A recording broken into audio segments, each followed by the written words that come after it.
तो हेलो दोस्तों, एक बार फिर से बहुत बहुत स्वागत है हमारे यूट्यूब चैनल RK ITI में। तो दोस्तों, जैसा कि आप लोग जान रहे हैं, UPPCL TG2 का या प्रीवियस ईयर का सभी एग्ज़ाम जो भी आपका टेक्निकल एग्ज़ाम हुआ है, जैसे DMRC है, NPCIL है, उसके बाद LMRC है, ISRO है, या ALPCBT2 है, या UPPCL TG2 या फिर UP आर्बिनल। तो ये सब में जितने भी महत्वपूर्ण प्रश्न पूछे गए हैं प्रीवियस ईयर के, हम इस वीडियो में लेकर आते हैं। तो ये हमारा सेट नंबर 47 होगा। इससे पहले हम 46 सेट हम अपने YouTube चैनल पे अपलोड कर दिए हैं। तो आप लोग नहीं देखे हैं तो रिक्वेस्ट है कि आप लोग वीडियो सेक्शन में जाके ये सब जरूर लेक्चर देख लीजिएगा। ये सभी लेक्चर प्रीवियस ईयर के हैं और एक डिटेल सोल्यूशन है, ठीक है। तो चलिए फिर आज के वीडियो को स्टार्ट करते हैं। और हमारे चैनल पे आप नए हैं तो रिक्वेस्ट है सब जरूर सब्सक्राइब करें और अपने मित्र फ्रेंड सर्किल में ये वीडियो जरूर फॉरवर्ड करें, ठीक है। तो आपको UPPCL TG2 का एग्ज़ाम डेट भी रिलीज हो चुका है, तो जितना आप प्रैक्टिस कर लें उतना आपके लिए बेनिफिट होगा। तो चलिए फिर क्वेश्चन इसमें पहला देख लेते हैं। EHV यानी एक्स्ट्रा हाई वोल्टेज प्रणाली का उपयोग आमतौर पर बिजली के लिए ... के लिए किया जाता है, ठीक है। पहला दिया है जनरेशन में, दूसरा यूटिलाइजेशन में, तीसरा है ट्रांसमिशन में, चौथा है हमारा डिस्ट्रीब्यूशन में, ठीक है। तो दोस्तों देखिए, जो EHV होता है एक्स्ट्रा हाई वोल्टेज प्रणाली का उपयोग मेनली हम ट्रांसमिशन में करते हैं, है ना। तो यहाँ पे राइट आंसर ऑप्शन C हो जाएगा, ठीक है। तो जनरेशन क्या होता है? जनरेशन जहाँ बिजली उत्पन्न होती है, ठीक है, या डैम से या फिर थर्मल पावर प्लांट से, क्या टरबाइन पे हम गिराते हैं, वाष्प गिराते हैं या वाटर गिराते हैं, तो टरबाइन हमारा घूमता है जिससे कपल रहता है क्या? अल्टरनेटर। तो अल्टरनेटर जब रोटेट करता है तो हमें AC सप्लाई प्रदान करता है, ठीक है। तो इस प्रकार जनरेशन से हमारा विद्युत उत्पन्न होता है और एक्स्ट्रा हाई वोल्टेज पे हम ट्रांसमिट करते हैं बिजली को। यूटिलाइज का मतलब बिजली का उपयोग करना, है ना। और डिस्ट्रीब्यूशन मतलब बिजली को कस्टमर के बीच बांटना। तो ये सब होता है। तो प्रश्न के अनुसार आंसर आपका C हो जाएगा, ट्रांसमिशन यानी संचरण। जो एक्स्ट्रा हाई वोल्टेज प्रणाली का उपयोग आमतौर पर बिजली के संचरण के लिए किया जाता है। दोस्तों बात करें जो प्राथमिक वोल्टेज होता है, प्राथमिक वोल्टेज होता है, तो प्राथमिक वोल्टेज जो होते हैं इन्हें हम हाई टेंशन ट्रांसमिशन वोल्टेज कहते हैं, ठीक है। हाई टेंशन ट्रांसमिटेड वोल्टेज कहते हैं, ठीक है। जैसे ज़्यादा तो इसमें 765 kV, ठीक है, 765 kV, उसके बाद 400 kV, फिर 220 kV, ठीक है, 132 kV, 66 kV, ठीक है, 66 kV। तो 66 के लिए मेनली सेकेंडरी ट्रांसमिशन में आता है। तो यहाँ 132 kV जो होता है हमारा प्राथमिक संचरण होता है, प्राथमिक संचरण वोल्टेज होता है, ठीक है। तो बात करें द्वितीयक संचरण वोल्टेज, तो देखिए जो द्वितीयक संचरण वोल्टेज होता है, द्वितीयक संचरण वोल्टेज यानी सेकेंडरी ट्रांसमिशन सिस्टम, इसके तहत हमारा, तो दोस्तों द्वितीयक संचरण के तहत हमारा 66 kV और 33 kV जनरली आता है। द्वितीयक संचरण जो सेकेंडरी ट्रांसमिशन सिस्टम होता है, वोल्टेज होता है। और एक तीसरा होता है हमारा प्राइमरी डिस्ट्रीब्यूशन, प्राइमरी डिस्ट्रीब्यूशन। तो प्राइमरी डिस्ट्रीब्यूशन में दोस्तों 11 kV हमारा आ जाता है, ठीक है, 11 kV प्राइमरी डिस्ट्रीब्यूशन में आ जाता है। वहीं एक होता है सेकेंडरी डिस्ट्रीब्यूशन। तो सेकेंडरी डिस्ट्रीब्यूशन में हमारा 440 वोल्ट से लेके 220 वोल्ट, ये सब हमारा आ जाता है सेकेंडरी डिस्ट्रीब्यूशन में, ठीक है। तो दोस्तों हमारे इंडिया में जो मेनली होता है जनरेशन होता है वह 11 kV का होता है, ठीक है, 11 kV 50 हर्ट्ज का होता है।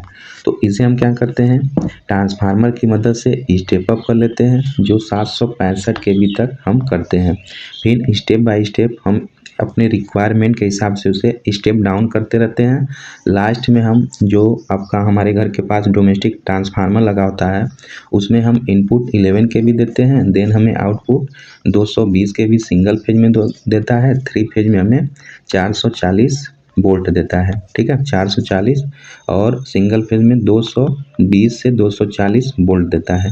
तो ये सब आप याद रखेंगे, है ना। तो यहाँ पे राइट आंसर ऑप्शन सी हो जाएगा। क्वेश्चन अगला हमारा, जब एक ट्रांसमिशन लाइन का लाइन वोल्टेज लगभग डॉट डॉट डॉट के थ्रेशोल्ड मान से अधिक हो जाता है तो इसके फलस्वरूप हवा का आयनीकरण हो जाता है। तो यहाँ पे इसका मान पूछा है कि लगभग कितना होता है थ्रेशोल्ड वोल्टेज। पहला 22 किलो वोल्ट, दूसरा 1 kV, तीसरा 11 kV, चौथा दिया है 30 kV। तो दोस्त जो राइट आंसर हो जाएगा ऑप्शन आपका डी हो जाएगा। जो 30 kV होता है, जब एक ट्रांसमिशन लाइन का जो लाइन वोल्टेज होता है लगभग 30 kV पर mm, ठीक है, इसको याद रखिएगा वैल्यू 30 kV पर mm के थ्रेशोल्ड मान से अधिक हो जाता है। ठीक है, तो इनके फलस्वरूप हवा का आयनीकरण हो जाता है। ठीक है, आयनीकरण हो जाता है। तो बात करें थ्रेशोल्ड वोल्टेज क्या होता है। ठीक है, तो दोस्तों जो थ्रेशोल्ड वोल्टेज होता है, थ्रेशोल्ड वोल्टेज, तो थ्रेशोल्ड वोल्टेज वह वोल्टेज होता है जो परावैद्युत, इसे हम इंग्लिश में डाई इलेक्ट्रिक स्ट्रेंथ बोलते हैं। ठीक है, परावैद्युत माध्यम सह सके, है ना। थ्रेशोल्ड वोल्टेज वह वोल्टेज होता है जो परावैद्युत माध्यम सह सके। उसके ऊपर होने पर क्या होता है, उसके ऊपर होने पर परावैद्युत माध्यम में जैसे हवा आपका है, ठीक है, हवा का आयनीकरण हो जाता है। ठीक है, और क्या होता है उसके बाद एक चालक की भांति, हवा जो होता है एक चालक की भांति कार्य करने लगता है। ठीक है, तो ये बहुत ही इंपॉर्टेंट है, इसे आप लोग जरूर नोट डाउन कर लीजिएगा। तो यह होता है 30 kV पर mm से ऊपर हो जाता है तो हवा में भी हवा चालक बन जाता है और उसमें भी करंट फ्लो होने लगता है। तो राइट आंसर ऑप्शन डी हो जाएगा। क्वेश्चन अगला है दोस्तों, व्यावसायिक ट्रांसमिशन लाइन में डॉट डॉट डॉट के कंडक्टर का इस्तेमाल किया जाता है। जो व्यावसायिक ट्रांसमिशन लाइन है उसमें किसका कंडक्टर इस्तेमाल किया जाता है, कॉपर का, एल्युमिनियम का, सिल्वर का, आयरन का। तो दोस्तों राइट आंसर व्यावसायिक ट्रांसमिशन लाइन में ज़्यादातर हम एल्युमिनियम का प्रयोग कर रहे हैं। ठीक है, एल्युमिनियम हमें सस्ता पड़ रहा है कंपेरिजन टू कॉपर। ठीक है, और सभी इसका क्वालिटी सही होता है और वेट में भी यह हल्का होता है ना। तो एल्युमिनियम का प्रयोग मुख्य रूप से, और एक भी बात है, एल्युमिनियम जो है हमारे भारतवर्ष में प्राकृतिक रूप से ज़्यादा उपलब्ध होता है, इसलिए ज़्यादातर हम एल्युमिनियम का प्रयोग कंडक्टर में व्यावसायिक ट्रांसमिशन लाइन में इस्तेमाल कर रहे हैं। तो यहाँ पे राइट आंसर ऑप्शन बी हो जाएगा। ठीक है, क्वेश्चन अगला है हमारा, एक संचरण लाइन के चालक की सतह पर उसके कोर की तुलना में अधिक धारा प्रवाह होती है। ठीक है, यह तथ्य कहलाता है। तो यह तथ्य क्या कहलाता है हमारा, स्किन इफेक्ट। ठीक है, कोरोना, फेरेंटी, अनसिमेट्रिकल फॉल्ट। तो दोस्तों इसे हम कहते हैं क्या, देखिए एक संचरण लाइन के सतह पर, ये जो संचरण लाइन है इसके सतह पर उसके कोर की तुलना में अधिक धारा प्रवाह होती है। ये जो बीच का कोर होता है इसकी तुलना में इसके सरफेस यानी सतह पे ज़्यादा करंट प्रवाहित होती है। तो यह कथन कहलाता है स्किन इफेक्ट। ठीक है, इसे क्या कहते हैं, स्किन इफेक्ट कहते हैं। तो दोस्तों स्किन इफेक्ट, जैसा कि आप नाम से, स्किन माने क्या होता है, ऊपर का चमड़ी होता है, तो यानी कि इसके स्किन से बहता है ज़्यादा करंट, है ना। तो यहाँ पे जो होगा राइट आंसर ऑप्शन ए हो जाएगा, उसे हम कहते हैं स्किन इफेक्ट, तो स्किन इफेक्ट सरफेस से ज़्यादा करंट फ्लो करता है कंपेरिजन टू सेंटर। ये जो कोर होता है इससे कम होता है लेकिन स्किन पे ज़्यादा होता है, ठीक है। तो इसे हम स्किन इफेक्ट कहते हैं। वही बात करें दोस्तों डीसी में, तो डीसी में क्या होता है, स्किन इफेक्ट बहुत कम होता है। क्यों होता है? क्योंकि उसमें एक समान यानी कोर के लेके चारों तरफ एक समान करंट हमारी फ्लो करती है ना। लेकिन एसी में क्या करती है, ज़्यादातर सरफेस से फ्लो करती है। तो इसलिए आपका जो एसी में ज़्यादा स्किन इफेक्ट होता है। और यहाँ पे जो पूछा है इसका राइट आंसर ऑप्शन ए हो जाएगा, स्किन इफेक्ट। ठीक है दोस्तों, तो राइट आंसर ऑप्शन ए हो जाएगा। तो दोस्तों बात करें कोरोना का, तो कोरोना का होता है, जो कोरोना देखिए ट्रांसमिशन लाइन में देखने को मिलता है। जो कोरोना होता है वह डिस्ट्रीब्यूशन सिस्टम में नहीं मिलता है, केवल ट्रांसमिशन सिस्टम यानी ट्रांसमिशन लाइन में देखने को मिलता है, ठीक है। तो कोरोना का डिफिनीशन हम क्या कर सकते हैं, क्या दे सकते हैं, किसी ट्रांसमिशन लाइन में तार का चमकना, आवाज़ होना, जो वायर है वायर का चमकना, उसमें हिसिंग का आवाज़ होना, ओजोन गैस O3 का उत्पन्न होना ही कोरोना कहलाता है, ठीक है। तो इसका डिफिनीशन हो जाएगा, किसी ट्रांसमिशन लाइन में तार का चमकना, आवाज़ होना या ओजोन होता है ना, ओजोन 3 का उत्पन्न होना ही कोरोना कहलाता है, ठीक है दोस्तों। तो कोरोना भी क्या करता है, एक प्रकार का लॉसेस क्रिएट करता है ट्रांसमिशन लाइन में। तो कोरोना को हम कैसे कम कर सकते हैं, तो देखिए कोरोना जैसे अल्ट्रा वायलेंट जो होते हैं, अल्ट्रा हाई वोल्टेज जो होता है, सबसे ज़्यादा वोल्टेज होता है, उसमें क्या करते हैं, हॉलो कंडक्टर होता है, उसका प्रयोग करके हम कोरोना को हम दूर कर सकते हैं, कम कर सकते हैं, ठीक है। दूसरा बात करें तो एक्स्ट्रा हाई वोल्टेज में बंडल कंडक्टर यूज करने से भी कोरोना लॉस कम हो जाता है, ठीक है। और उसके बाद तारों के बीच की दूरी को हम बढ़ा देंगे तो उससे भी कोरोना हमारा कम हो जाता है। और कंडक्टर का जो सरफेस होता है उसको हम स्मूथ बना दें तो कोरोना हमारा कम हो जाता है, ठीक है। उसके बाद डायमीटर, जो कंडक्टर का डायमीटर मतलब मोटा करके हम कोरोना लॉस को कम कर सकते हैं। तो यह सब हम कंडक्टर में या फिर ट्रांसमिशन सिस्टम में सावधानी बरत कर इसका इस्तेमाल करें तो हमारा कोरोना लॉस कम हो जाएगा, ठीक है। तो और बात करते हैं फेरेंटी इफेक्ट। तो दोस्तों फेरेंटी इफेक्ट क्या होता है, तो देखिए फेरेंटी इफेक्ट तो शॉर्ट ट्रांसमिशन लाइन में देखने को नहीं मिलता है, ठीक है। यह जो है फेरेंटी इफेक्ट केवल मीडियम लाइन या हाई लाइन यानी हाई वोल्टेज लाइन में देखने को मिलता है, ट्रांसमिशन लाइन में देखने को मिलता है। तो क्या होता है फेरेंटी इफेक्ट, तो कैपेसिटेंस के कारण जब ट्रांसमिशन लाइन में कोई लोड न जुड़ा हो, ठीक है, जब ट्रांसमिशन लाइन में कोई लोड न जुड़ा हो, ठीक है, कोई लोड न जुड़ा हो तो कैपेसिटेंस के कारण लाइन में एक लीडिंग करंट, ठीक है, एक लीडिंग करंट बहने लगती है, ठीक है, जिसके कारण रिसीविंग इन वोल्टेज का मान सेंडिंग इन वोल्टेज से ज़्यादा हो जाता है। तो इसी को हम क्या करते हैं, फेरेंटी इफेक्ट करते हैं। तो शॉर्ट फॉर्म में हम बात करें तो फेरेंटी इफेक्ट दोस्तों क्या होता है, जो रिसीविंग यानी VS जो VR है, जो रिसीविंग इन वोल्टेज का मान ज़्यादा हो जाता है सेंडिंग इन वोल्टेज से, तो उसे हम फेरेंटी इफेक्ट करते हैं, ठीक है, फेरेंटी इफेक्ट करते हैं। तो इसको दूर करने के लिए हम क्या करते हैं, फेरेंटी इफेक्ट को जो कम करने के लिए समांतर में एक इंडक्टर लगा देते हैं, ठीक है। और चौथा है अनसिमेट्रिकल फॉल्ट। तो दोस्तों फॉल्ट दो प्रकार का होता है, एक होता है सिमेट्रिकल फॉल्ट, एक होता है अनसिमेट्रिकल फॉल्ट। तो अनसिमेट्रिकल फॉल्ट जैसे सिमेट्रिकल फॉल्ट होता है तो इसमें 3 फेज फॉल्ट 2 फेज फॉल्ट होता है, ठीक है दोस्तों। तो यहाँ पे पूछा था आपका संचरण लाइन में चालक सतह पर उनके कोर की तुलना में अधिक धारा प्रवाह होती है, तो आपका skin effect right answer option A हो जाएगा। प्रश्न अगला है, संचरण लाइन में कोरोना की संभावना बढ़ जाती है, तो संचरण लाइन में कोरोना की संभावना किसके कारण बढ़ जाती है? समर गर्मियों में, विंटर जाड़ों में, सी ड्राई वेदर में यानी सूखे वातावरण में, या चौथा है आपका ह्यूमिड वेदर में, आर्द्र वातावरण में। तो दोस्तों राइट आंसर ऑप्शन आपका डी हो जाएगा। जो ह्यूमिड वेदर, जो आर्द्र वातावरण होता है, उसमें आपका कोरोना की संभावना बढ़ जाती है। ठीक है, कोरोना की संभावना बढ़ जाती है। तो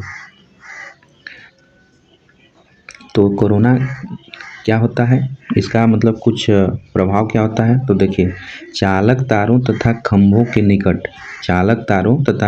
निकट हिसिंग ध्वनि, जो जैसा बताए हैं इससे पहले, हिसिंग ध्वनि सुनाई देती है। ठीक है, दूसरा ओजोन गैस उत्पन्न होती है, और चालक तार की पूरी जो लंबाई होती है उसमें बैगनी रंग की धुंधली सी चमक उत्पन्न होती है। ठीक है, तो ये सब होता है कोरोना का कारण होता है ना। कोरोना का देखने का कारण मतलब इसके द्वारा हम कोरोना देख सकते हैं कि ये कोरोना है, और इससे बचाव के लिए हम बता ही दिए थे आप लोग को।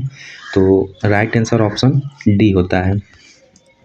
प्रश्न अगला हमारा, संचरण लाइन में भार रहित अवस्था में धारा प्रवाह का कारण होता है।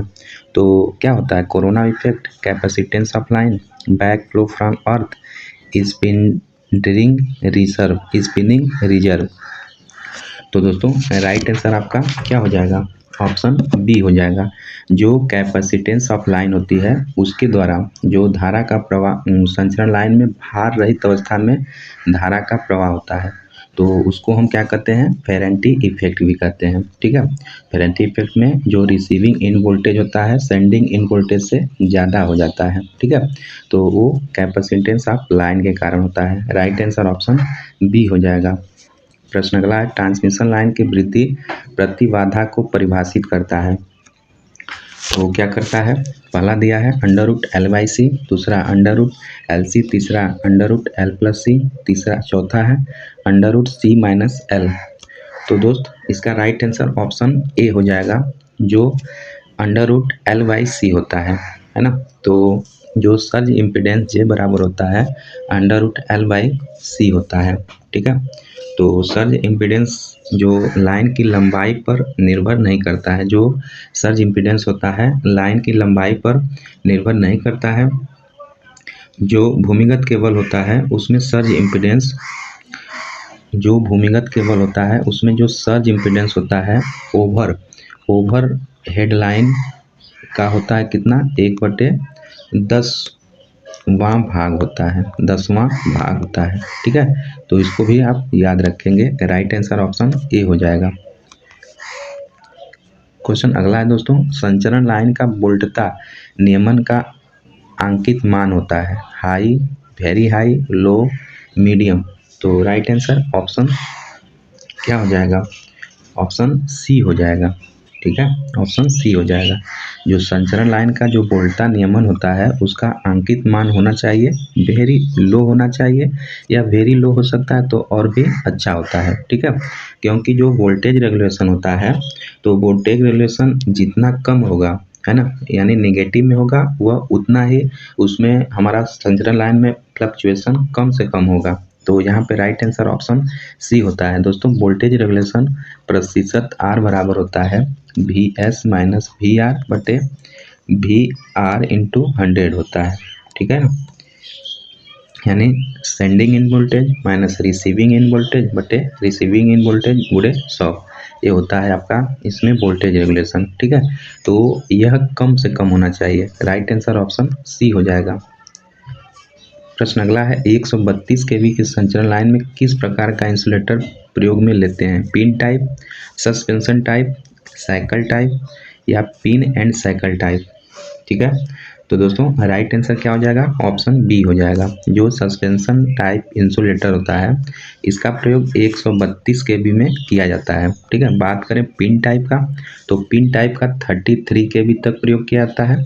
वहीं बात करें साइकिल इंसुलेटर का, तो साइकिल इंसुलेटर लो वोल्टेज के लिए यानी 650 वोल्ट तक के लिए प्रयोग किया जाता है, बाकी 220 240 के लिए भी प्रयोग किया जाता है। वहीं पिन और साइकिल, तो ये वही हो गया, पिन 33 होता है, साइकिल 650 वोल्ट तक होता है। तो आपका फाइनली जो सस्पेंशन टाइप इंसुलेटर होता है यह 132 केवी में प्रयोग किया जाता है। ठीक है, तो राइट आंसर क्या हो जाएगा? ऑप्शन बी हो जाएगा। प्रश्न अगला है, आई नियम के अनुसार उच्च वोल्टता लाइन के लिए न्यूनतम कंडक्टर का जमीन से ऊपर अंत कितना होना चाहिए?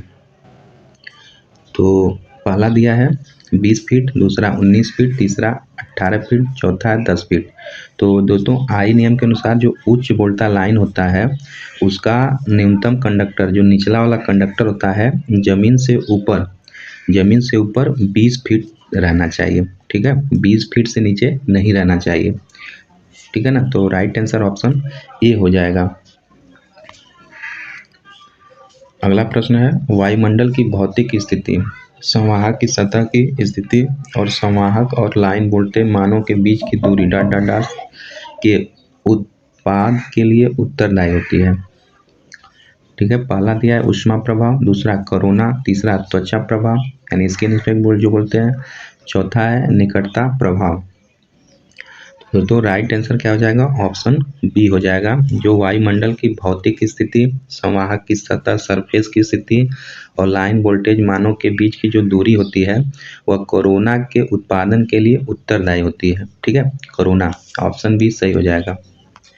प्रश्न अगला है, स्किन प्रभाव इस पर निर्भर करता है। तो स्किन इफेक्ट इस पर निर्भर करता है, चालक के आकार पर, पदार्थ के आकार पर, चालक के व्यास पर, ये सभी पर। तो आपका राइट आंसर ऑप्शन डी हो जाएगा। दोस्तों जो चालक का जो स्किन इफेक्ट का प्रभाव होता है वह चालक के आकार पर और चालक पदार्थ पर और परिचालन आवृत्ति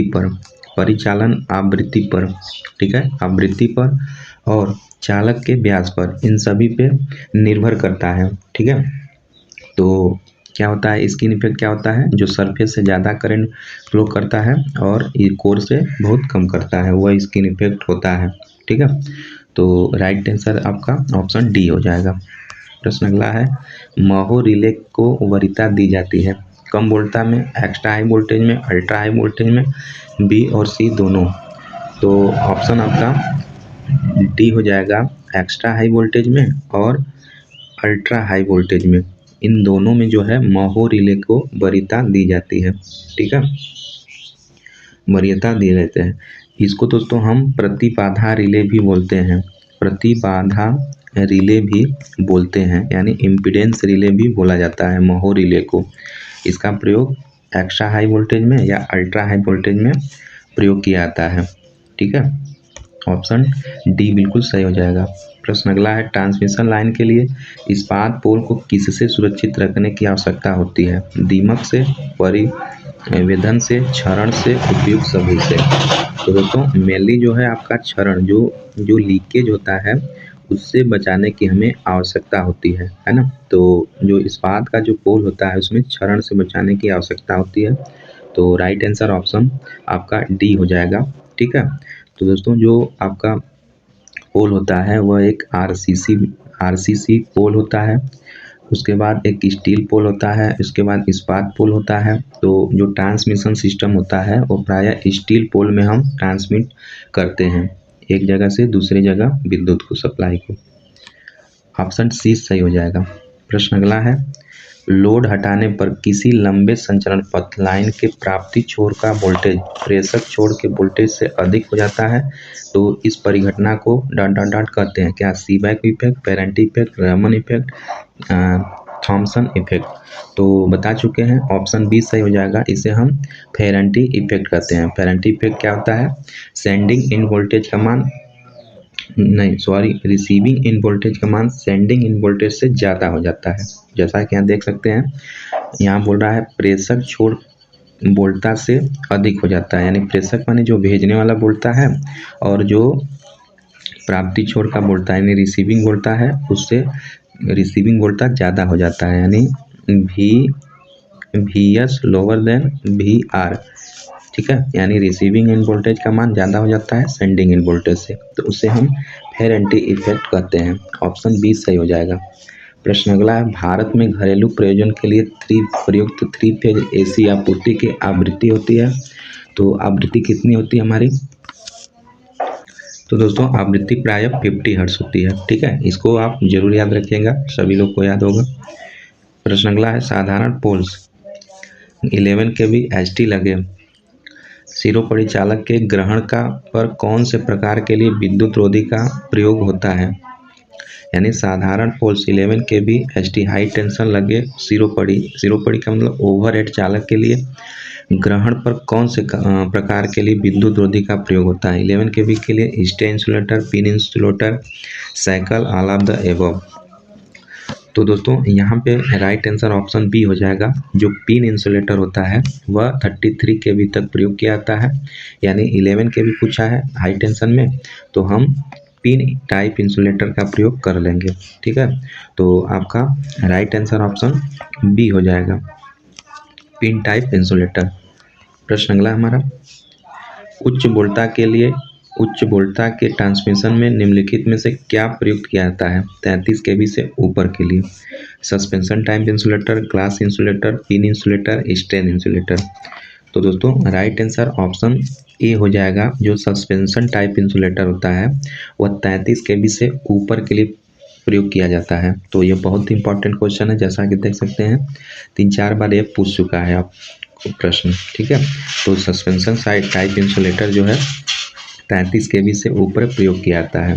ठीक है, तो दोस्तों जो इंसुलेटर होता है प्रायः हमारा 4 प्रकार का होता है। पहला होता है पिन टाइप इंसुलेटर, दूसरा होता है सस्पेंशन टाइप इंसुलेटर जिसे झूला प्रणाली बोलते हैं, तीसरा होता है स्ट्रेन इंसुलेटर, ठीक है, और चौथा होता है साइकिल इंसुलेटर होता है। ठीक है, तो यहाँ पे पिन टाइप इंसुलेटर जो होता है 33 kV तक प्रयोग किया जाता है। वहीं बात करें सस्पेंशन इंसुलेटर तो 33 के ऊपर 66, 120, 400 kV इस सब में सस्पेंशन इंसुलेटर प्रयोग किया जाता है। वही बात करें स्ट्रेन इंसुलेटर तो जहाँ पे नदी है, नाला है या क्रॉसिंग है या अंतिम सिरा है वहाँ पे हम स्ट्रेन टाइप इंसुलेटर का प्रयोग करते हैं।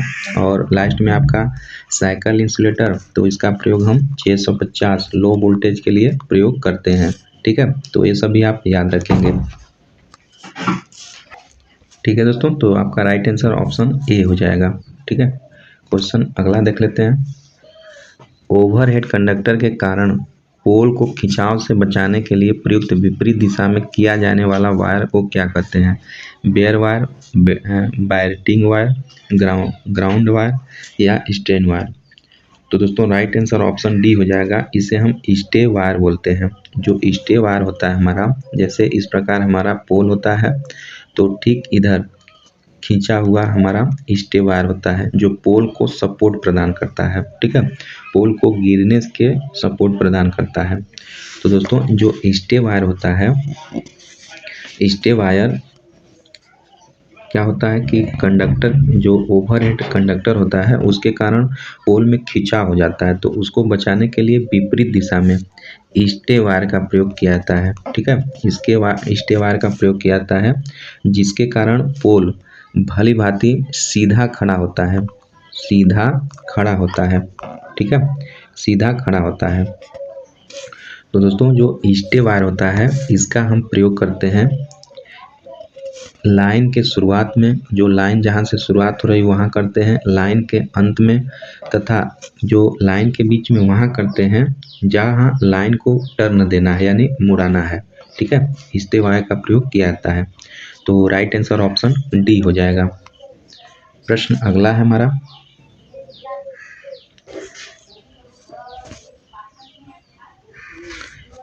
एक ओवरहेड लाइन में इंसुलेटर उपयोग करने का उद्देश्य लाइव कंडक्टर को पकड़े रखना है। ठीक है, लाइव कंडक्टर को पकड़े रखना है।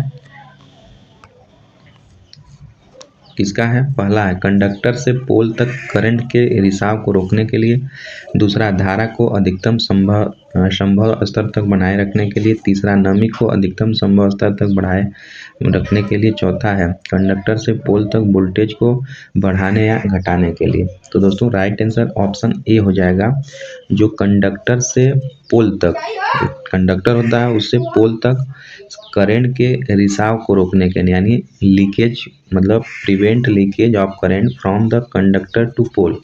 जो पोल होता है और कंडक्टर के पोल तक जो रिसाव लीकेज करंट होता है उसे रोकने के लिए हम इसका प्रयोग करते हैं, किसका, इंसुलेटर का प्रयोग करते हैं। तो इंसुलेटर प्रायः दोस्तों क्या करता है, यह पोल में लगा होता है। तो अगर हम इंसुलेटर का प्रयोग नहीं करेंगे तो क्या होगा, होल बॉडी, उसके पूरा जो खंभे का हमें करंट दौड़ जाएगा, जिससे मानव या फिर जीव जंतु को क्षति पहुंच सकती है। ठीक है, तो इस कारण हम इंसुलेटर का प्रयोग करते हैं। इसके कारण क्या होता है कि लीकेज करंट फ्लो ही नहीं होती है, तो जिसके कारण जो कंडक्टर होता है आगे पास चला जाता है, कर जाता है, तो जिससे कोई क्षति नहीं होती है। तो इंसुलेटर की बात करें तो इंसुलेटर प्रायः पोर्सिलीन का बना होता है। आजकल शीशा का भी इंसुलेटर बन रहा है। ठीक है, तो यहाँ पे याद रखेंगे, राइट आंसर ऑप्शन ए हो जाएगा। क्या करता है, कंडक्टर से पोल तक करंट के रिसाव को रोकने के लिए प्रयोग किया जाता है। क्वेश्चन अगला है, तो भारी दोस्तों क्वेश्चन है, लेकिन कुछ नहीं, बस आपको क्या करना है, फैक्ट्स और एससीवी का फुल फॉर्म बताना है। देखिए, विद्युत ऊर्जा प्रदान करने का प्रभावी तरीका वोल्टेज स्थिरता, उच्च शक्ति गुणक और कम संचरण ह्रास को बनाए रखने के लिए फैक्ट्स, FACTS और SVC जैसी प्रौद्योगिकियों का उपयोग करता है। सेट 1 के निम्नलिखित संक्षेप पाक्षरों का सेट 2 के साथ मिलान करें। तो मिलान करना है, देख सकते हैं यहाँ पे दिया है, तो क्रम संख्या दिया है, सेट 1 दिया है, क्रम संख्या सेट 2 दिया है। तो दोस्तों जो फैक्ट होता है उसका फैक्ट का जो फुल फॉर्म होता है वह होता है फ्लेक्सिबल AC ट्रांसमिशन सिस्टम। ठीक है, क्या होता है, फ्लेक्सिबल AC ट्रांसमिशन सिस्टम, जो फैक्ट होता है इसका फुल फॉर्म होता है। वहीं बात करें SVC, तो SVC का फुल फॉर्म जो होता है वह होता है स्टैटिक वोल्टेज कंपनसेशन। ठीक है, स्टैटिक वोल्टेज कंपनसेशन। तो यहाँ पे मिलान कर लीजिए, तो पहला का क्या हो जाएगा, पहला का A हो जाएगा और दूसरा का क्या हो जाएगा, D हो जाएगा, दूसरा का D हो जाएगा। तो देख लेते हैं ऑप्शन में, पहला का A, दूसरा का D। ठीक है, तो पहला का B दिया है, गलत दिया है, पहला का A, दूसरा का C गलत दिया है, तीसरा दिया है पहला का B गलत दिया है, चौथा पहला का A, दूसरा का D। तो आपका D ऑप्शन बिल्कुल सही हो जाएगा। पहला का A था और दूसरा का D था, जैसा कि आपका ऑप्शन D में दिया है, तो राइट आंसर ऑप्शन D हो जाएगा। ठीक है ना। प्रश्न अगला है हमारा, एक ट्रांसमिशन लाइन की दक्षता होती है, दक्षता लोड पावर फैक्टर में वृद्धि के साथ बढ़ती है। दूसरा, लोड पावर फैक्टर के वर्ग के व्युत्क्रमानुपाती होती है। तीसरा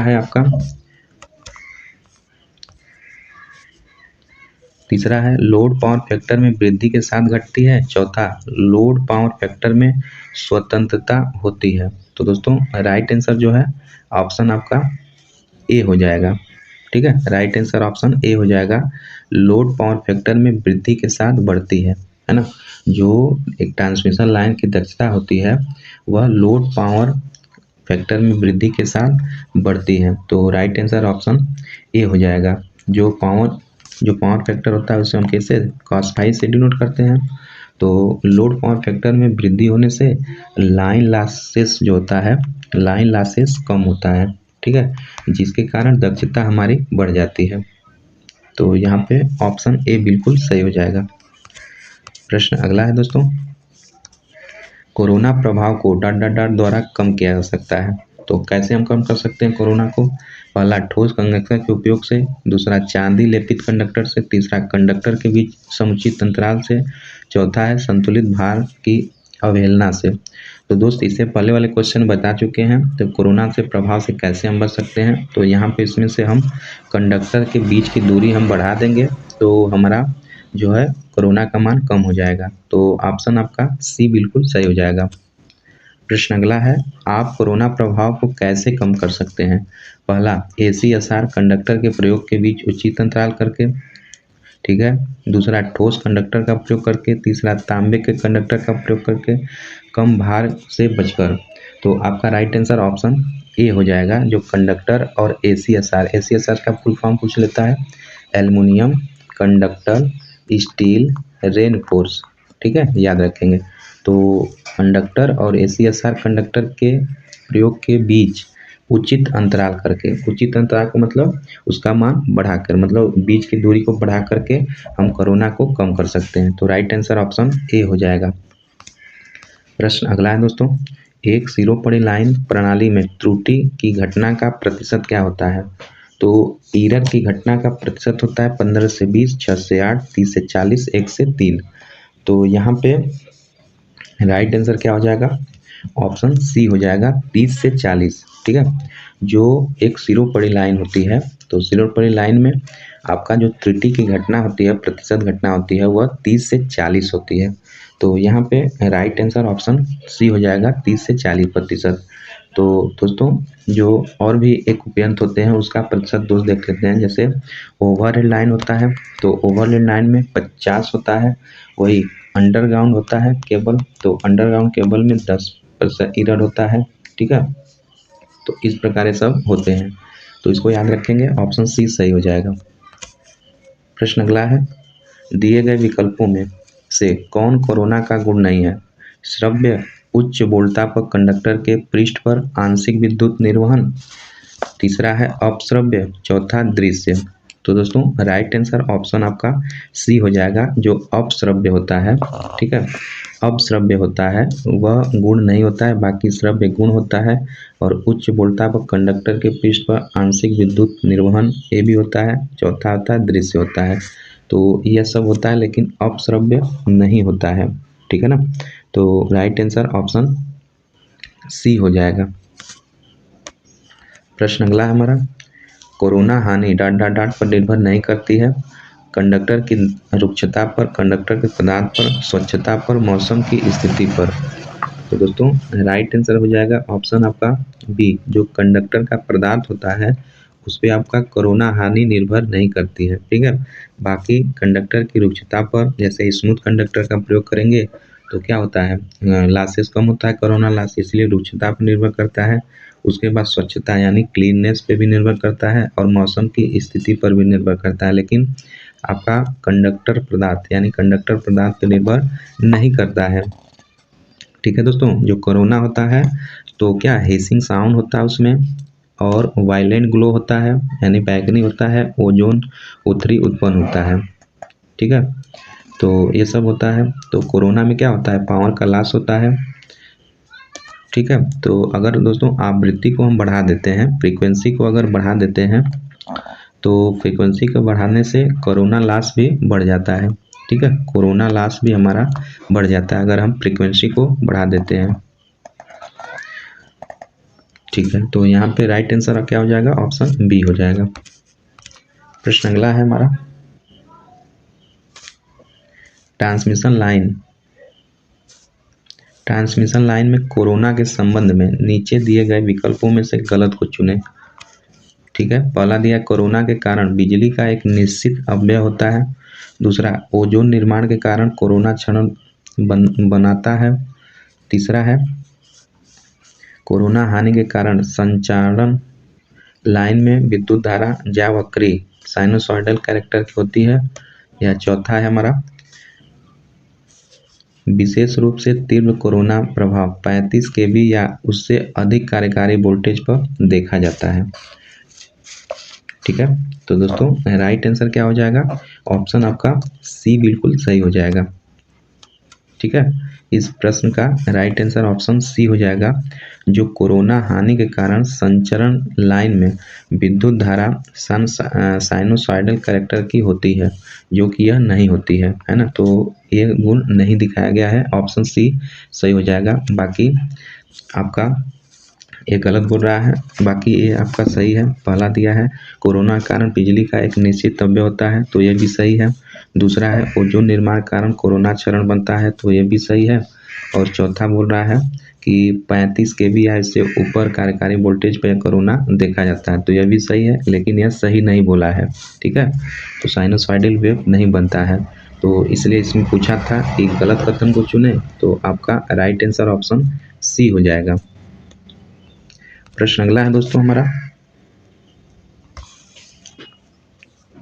निम्नलिखित में से क्या किसी संचरण लाइन के कंडक्टर को पोल से अलग करता है? Stain hardware, disc insulator, V cross arm, isolator with earth break. तो दोस्तों राइट आंसर ऑप्शन बी हो जाएगा। जो डेक्स इंसुलेटर होता है वह संचरण लाइन के कंडक्टर को पोल से अलग करता है, तो राइट आंसर ऑप्शन बी हो जाएगा, डेक्स इंसुलेटर।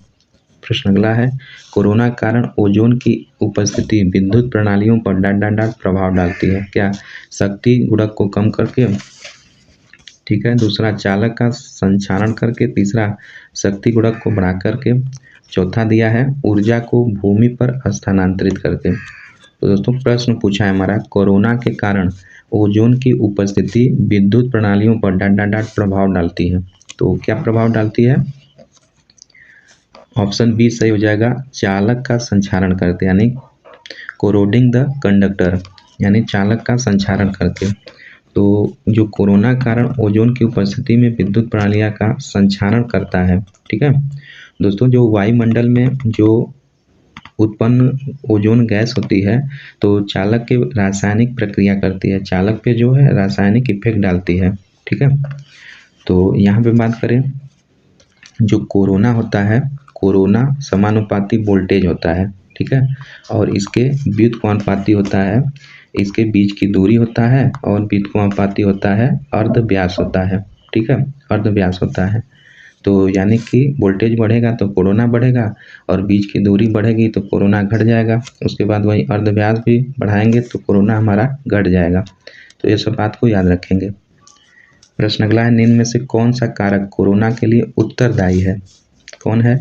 चालक के बीच की दूरी, दूसरा दिया है शून्य भार पर ग्राही छोर वोल्टेज की अपेक्षा प्रेषक छोर की अधिक होती है, तीसरा पूर्ण भार पर ग्राही छोर वोल्टेज की अपेक्षा प्रेषक छोर प्रबलता अधिक होती है। ठीक है दोस्तों, तो यहाँ पे जो है राइट आंसर क्या हो जाएगा? राइट आंसर ऑप्शन आपका सी हो जाएगा। जो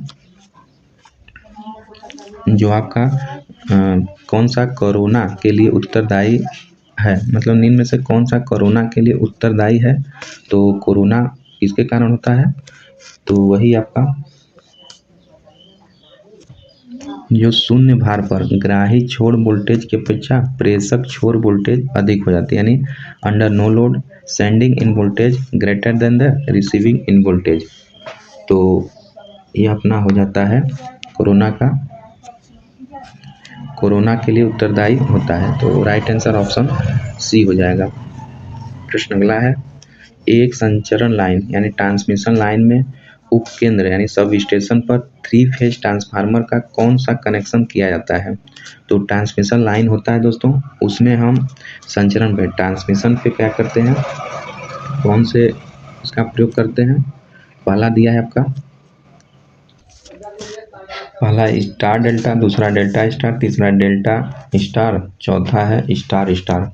तो राइट आंसर ऑप्शन ए हो जाएगा, स्टार और डेल्टा। जो स्टार होता है, डेल्टा होता है, एक संचरण ट्रांसमिशन लाइन में सब स्टेशन पर 3 फेज ट्रांसफार्मर का जो है कनेक्शन किया जाता है, तो राइट आंसर ऑप्शन ए हो जाएगा। ठीक है दोस्तों, तो जो डेल्टा स्टार संयोजन वितरण में लिए चौथे न्यूट्रल तार की आवश्यकता पड़ती है, वहाँ डेल्टा स्टार का प्रयोग किया जाता है, जो प्रायः डिस्ट्रीब्यूशन सिस्टम में यह प्रयोग किया जाता है। ठीक है, वहीं बात करें जो स्टार स्टार जो होता है, स्टार स्टार, इसका प्रयोग स्टार स्टार का 3 फेज 4 तार प्रणालियों के लिए किया जाता है, और डेल्टा डेल्टा संयोजन का प्रयोग निम्न वोल्टा वाले ट्रांसफार्मर के लिए किया जाता है ना। जो डेल्टा डेल्टा होता है निम्न वोल्टेज ट्रांसफार्मर के लिए किया जाता है, तो ये सब बात आप याद रखेंगे। यहाँ पे पूछा है हमारा जो ट्रांसफार्मर लाइन के सब स्टेशन पे तो स्टार डेल्टा का प्रयोग करते हैं। राइट आंसर ऑप्शन ए हो जाएगा। प्रश्न अगला है, सिरोपड़ी लाइन ओवरहेड लाइन में उपयोग होने वाले इस्पात के नलिकाकार पोल कितनी दूरी पर होते हैं? तो कितनी दूरी पर होते हैं? 100 से 300 मीटर, 300 मीटर, 3 से 80 मीटर, 50 से 80 मीटर। दोस्तों राइट आंसर ऑप्शन डी हो जाएगा।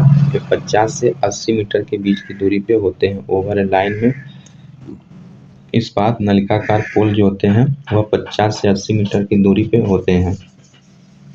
तो वही बात करें दोस्तों, लकड़ी का जो खम्भा होता है, लकड़ी का जो खम्भा होता है तो उसका 40 से 50 मीटर की दूरी पर होता है। वहीं जो नलिकाकार ट्यूबुलर वाला भी बोलते हैं इसको 50 से 80 मीटर की दूरी पर होता है। और एक होता है RCC यानी रेनफोर्स सीमेंट कंक्रीट होता है, जो आजकल बहुत ज़्यादा प्रचलित है, प्रयोग किया जा रहा है।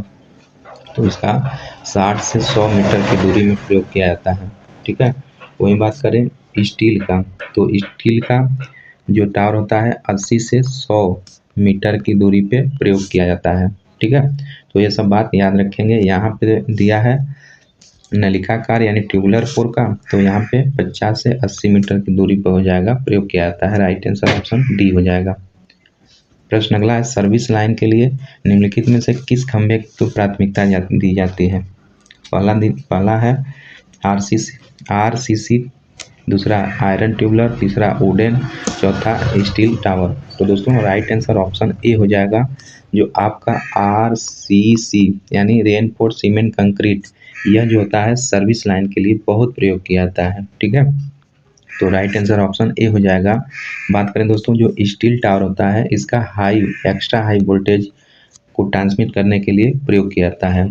तो डोमेस्टिक के लिए लो वोल्टेज के लिए वुडन लकड़ी का पहले प्रयोग किया जाता था, लेकिन अब नहीं किया जा रहा है। ठीक है, वहीं बात करें जो आयरन ट्यूबुलर होता है तो इसका भी प्रयोग हम मीडियम वोल्टेज के लिए करते हैं। ठीक है, 11 kV तक करते हैं।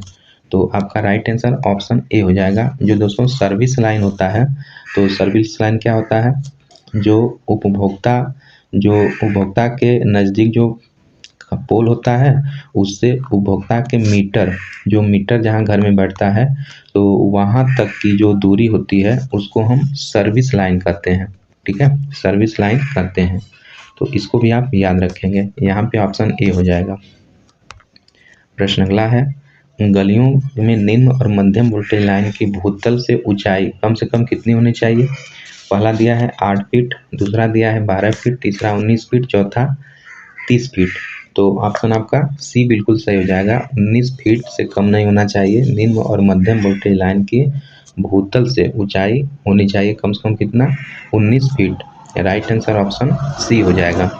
ठीक है दोस्तों, प्रश्न अगला हमारा, RCC टावरों की लाइन वोल्टता सामान्य डॉट होती है, यानी the line voltage of RCC tower is usually. तो RCC टावर नहीं होता है, उसे पोल हम कह सकते हैं। ठीक है, वह 11 kV 33 kV तक इस समय प्रयोग किया जा रहा है। तो कितना होता है? 230 kV टू 33 kV, दूसरा 20 वोल्ट से 1000 वोल्ट, तीसरा है 230 वोल्ट से 11 kV, चौथा है 11 kV से 33 kV। तो राइट आंसर क्या हो जाएगा? ऑप्शन डी हो जाएगा। जो RCC होता है उसका 11 kV टू 33 kV तक प्रयोग किया जाता है। ठीक है, आपका राइट आंसर ऑप्शन डी होता है, डी हो जाएगा। प्रश्न अगला है दोस्तों, और आज का लास्ट क्वेश्चन हमारा, EXV यानी एक्स्ट्रा हाई वोल्टेज संचरण में निम्नलिखित में से कौन सा इंसुलेटर प्रयुक्त होता है? पहला पिन इंसुलेटर, दूसरा एस्टेन इंसुलेटर, चौथा है साइकिल इंसुलेटर, तीसरा साइकिल इंसुलेटर, चौथा डिक्स इंसुलेटर। तो दोस्त राइट आंसर ऑप्शन डी हो जाएगा। जो डिक्स इंसुलेटर होता है ना, डिक्स इंसुलेटर होता है, इसका प्रयोग EXV यानी एक्स्ट्रा हाई वोल्टेज संचरण लाइन में प्रयोग किया जाता है। ठीक है, तो एक डिक्स की बात करें दोस्तों, तो एक डिक्स हमारी 11 kV की होती है, यानी 11 kV की हमारी एक डिक्स होती है। तो इसको भी आप भली भांति याद रखेंगे। तो यहाँ पे डिक्स इंसुलेटर का एक्स्ट्रा हाई वोल्टेज में प्रयोग करते हैं। वहीं बात करें पिन इंसुलेटर तो 33 kV तक प्रयोग करते हैं, और साइकिल इंसुलेटर तो 650 वोल्ट तक करते हैं लो वोल्टेज तक। और स्ट्रेन इंसुलेटर तो जहाँ पे नदी है, टर्न है, तो वहाँ पे हाई वोल्टेज ट्रांसमिशन लाइन के लिए करते हैं। और डिक्स इंसुलेटर जो है इसे हम सस्पेंशन टाइप इंसुलेटर भी बोलते हैं, इसका प्रयोग एक्स्ट्रा हाई वोल्टेज में प्रयोग करते हैं। ठीक है, तो दोस्तों राइट आंसर ऑप्शन डी हो जाएगा। और आज के लिए क्वेश्चन कंप्लीट हुआ, आज के लिए बस इतना ही। तो वीडियो आपको कैसा लगा हमें कमेंट के माध्यम से ज़रूर बताइएगा। उसके बाद ये सब प्रश्न बहुत ही इम्पोर्टेंट है, तो आप लोग का थ्योरिकल पोर्शन कंप्लीट हो चुका है, तो रिवीजन पर्पस से तौर पे ज़रूर इसको देखिएगा और अपने ज़्यादा फ्रेंड सर्किल में फॉरवर्ड करिएगा। और हमारे चैनल पे नए हैं, सब्सक्राइब अभी तक नहीं किए हैं तो रिक्वेस्ट है ज़रूर सब्सक्राइब करें। तो चलिए मिलते हैं नेक्स्ट वीडियो में, तब तक अपना ख्याल रखिए, मस्त रहिए। मिलते हैं नए टॉपिक के साथ, तब तक के लिए जय हिंद, जय भारत।